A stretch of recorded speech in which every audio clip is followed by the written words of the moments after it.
नमस्ते सदा वत्सले मातृभूमि। हम लोग चर्चा करने जा रहे हैं आंध्र प्रदेश सरकार के एक निर्णय की।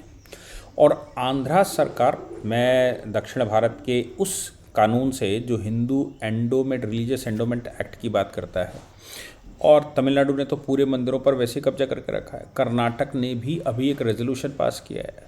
जैसे ही वहाँ सरकार बदली और सरकार सीतारमैया की आई, उसके बाद उन्होंने रेजोल्यूशन पास कर लिया। रेजोल्यूशन पास करके मंदिरों के धन को सरकारी हिसाब से डिस्ट्रीब्यूशन की बात कही गई है।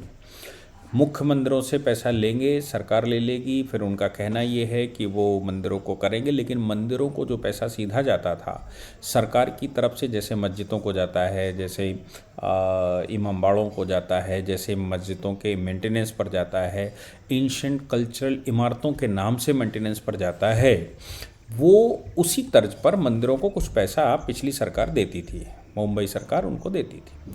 लेकिन सीतारमैया की सरकार आने के बाद उन्होंने वो सब रोक दिया है, और रोकने के बाद रेजोल्यूशन भी पास करवाने में सफल हो गए। आंध्र प्रदेश ने भी एक नया काम किया है, और आंध्र प्रदेश सरकार ने एक शिव मंदिर एक्वायर कर लिया। अब उस शिव मंदिर को एक्वायर करने के पीछे का जो कॉन्सेप्ट दिया जा रहा है वो है Telangana Hindu religious and charitable endowment act 1987। 1987 में Telangana Hindu religious and charitable endowment act पास हुआ होगा। हालांकि उस समय वो Andhra Hindu religious and charitable act होगा, एंडोमेंट एक्ट होगा। बाद में तेलंगाना बनने के बाद उसका रूपांतरण किया गया होगा और उसका नाम बदल कर तेलंगाना रख दिया गया होगा। और अभी सुप्रीम कोर्ट में जो केस आया वो मधपति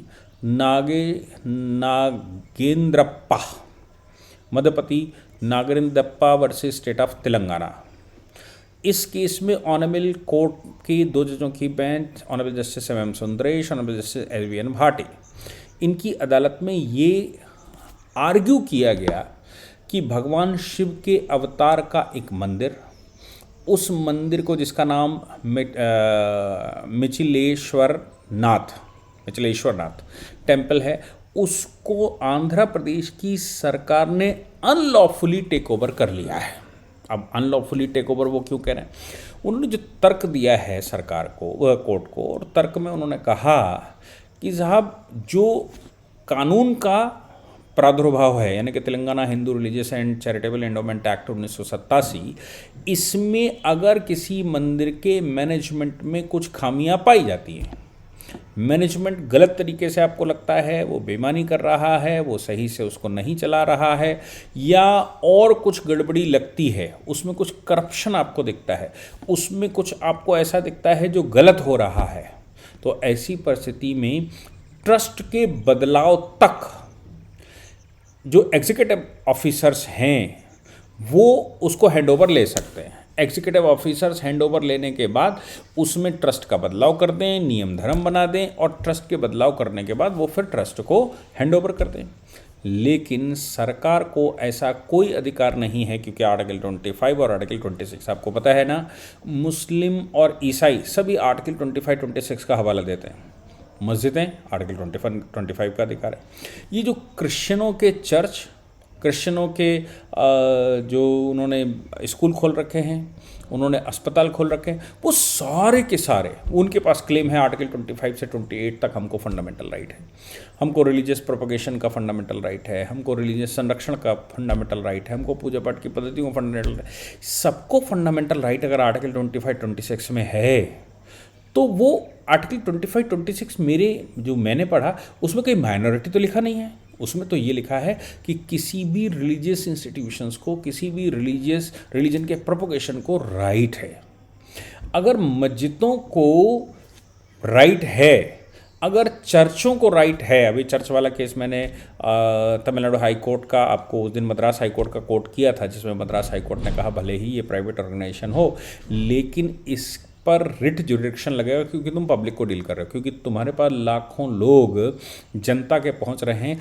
इसलिए भले ही इसके पास इंस्ट्रूमेंटैलिटी ऑफ स्टेट ना हो, वो राज्य की कैटेगरी में ना आता हो, फिर भी चूंकि आप राज्य के बीच में काम कर रहे हैं और राज्य के ही फंक्शंस को प्ले कर रहे हैं, इसलिए उनकी फुल बेंच ने ये निर्णय लिया कि अगर इन स्कूलों में या इन अस्पतालों में जो कि माइनॉरिटी के द्वारा मैनेज किए जाते हैं, अगर इनमें कुछ गड़बड़ी पाई जाती है, इनको कोई डायरेक्शन देना है, तो मैंडामस की रिट हाई कोर्ट इशू कर सकता है और उसकी सुनवाई भी कर सकता है, यानी कि रास्ता खुला है। तो सवाल ये आता है, उसमें भी उन्होंने कहा कि चर्च एग्जेम्प्टेड है।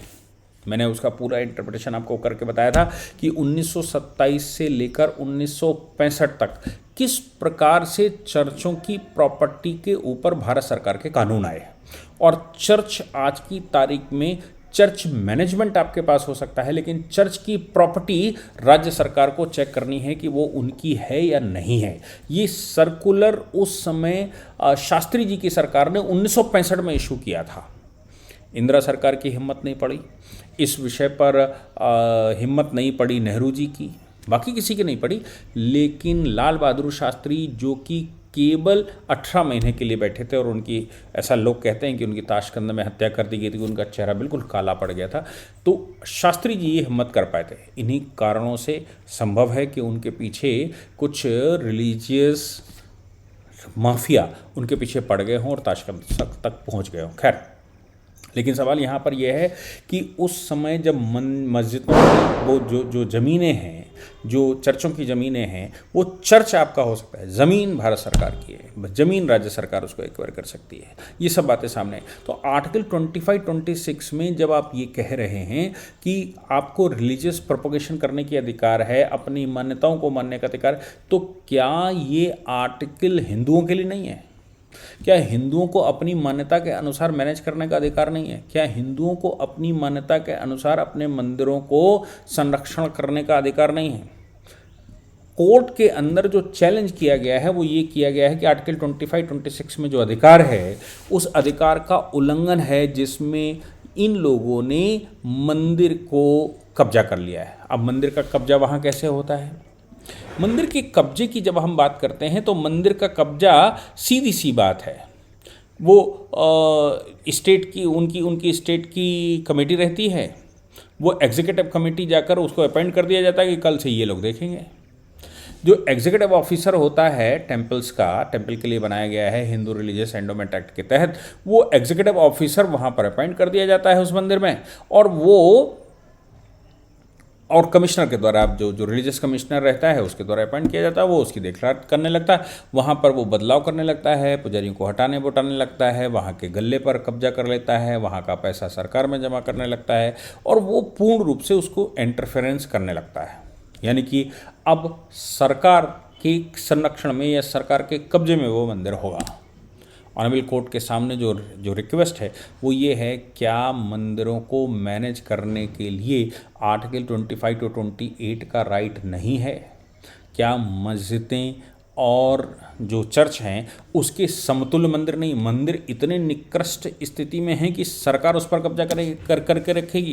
पहले मुगल सरकारों ने कब्जा करके रखा, अंग्रेज सरकारों ने कब्जा करके रखा, और अब भारत में जो सरकारें हैं वो भी मंदिरों को ही कब्जा करेंगी।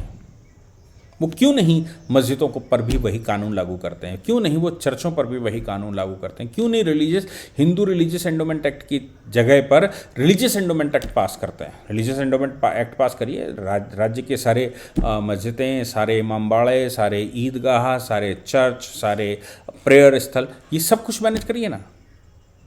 केवल मंदिर क्यों? इस बात को सुप्रीम कोर्ट में रिट फाइल की गई है, और सुप्रीम कोर्ट ने इसको पॉजिटिवली लेते हुए, चिंतित होते हुए इस पर नोटिस जारी कर दिया है। नोटिस यानी कि राज्य सरकार को जारी कर दिया है, और राज्य सरकार अब इस पर जवाब देगी कि आखिर किस हैसियत से उन्होंने इसको कब्जा किया। क्या वहाँ मैल एडमिनिस्ट्रेशन हो रहा था? क्या वहाँ पर कुछ पाप हो रहा था?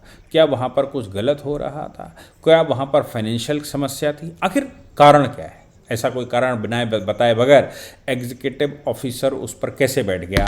ये बात ऑनरेबल कोर्ट के सामने आनी है, इसलिए नोटिस इशू कर दिया गया है कोर्ट ने। इसका मतलब ये हो गया कि कोर्ट ने प्रीमा फेसाए उस पर संज्ञान ले लिया है। क्या होगा भविष्य, ये हम तय करेंगे। वैसे मेरा अपना बिल्कुल विचार साफ है कि मंदिरों में ट्रस्ट होनी चाहिए, ट्रस्टों का अपना नियम होना चाहिए, लेकिन उसमें सरकार का इंटरवेंशन तभी होना चाहिए जब जनरल ट्रस्ट के मामले में सरकार का इंटरवेंशन होता है।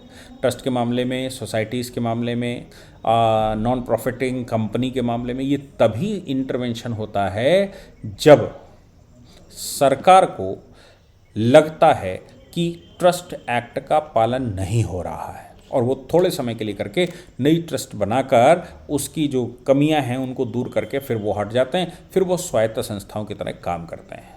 इनमें कोई गड़बड़ी रहती है तो सरकार के डिस्ट्रिक्ट मजिस्ट्रेट को एप्लीकेशन जाएगी, उसके सामने शिकायत जाएगी। इसकी शिकायत की भी बॉडी बनाई जा सकती है अगर ऐसा कुछ लगता है, लेकिन मंदिरों पर कब्जा करके उसके गले पर कब्जा करना, गले मतलब उसके फाइनेंसर पर कब्जा करना, उसकी गोलक पर कब्जा करना, उसके चढ़ावे पर कब्जा करना, उसके सभी अफेयर्स में इंटरवेंशन करना, ये इक्वलिटी बिफोर लॉ तो नहीं है। 3 प्रकार की इमारतें यहाँ पर हैं, ईसाइयों की हैं, मुसलमानों की हैं और हिंदुओं की हैं। आप ईसाई और मुसलमानों पर फंडामेंटल राइट आप उनको कहते हैं फंडामेंटल राइट है, लेकिन हिंदुओं के विषय में आप फंडामेंटल राइट नहीं मानते। हिंदू इतना निकृष्ट है, इतना दबा हुआ है, राज्य उसको कब्जा करके रखेगा। ये बहुत सारे प्रश्नों का जवाब मुझे लगता मिलेगा और इसमें केस आगे बढ़ेगा तो बहुत कुछ निकल कर आएगा। जय हिंद, जय भारत, वंदे मातरम।